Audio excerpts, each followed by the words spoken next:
ఉత్పంతించే వినాశంచ భూతనామగతించే వేత్తి విద్యా విద్వాంసరమాభ్యో భగవాంతి అన్నారు. అంటే దేవుడనబడిన వాడు సృష్టించుటకు సంహరించుటకు తగిన శక్తి కలిగి ఉండాలి. భూత భవిష్యత్ వర్తమాన కాల విషయములను ఎరిగి ఉండాలి. ఈ అర్హతలు కలిగిన వాడే దేవుడు అని భావం.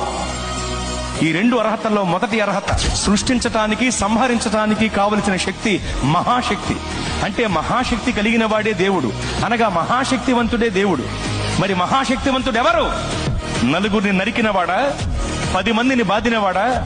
నలుగురిని నరికినవాడు 10 మందిని బాధినవాడే మహాశక్తివంతుడైతే అలాంటి వాడు చాలా మంది ఉన్నారు లోకంలో. మరి మహాశక్తివంతుడు అంటే ఎవరు?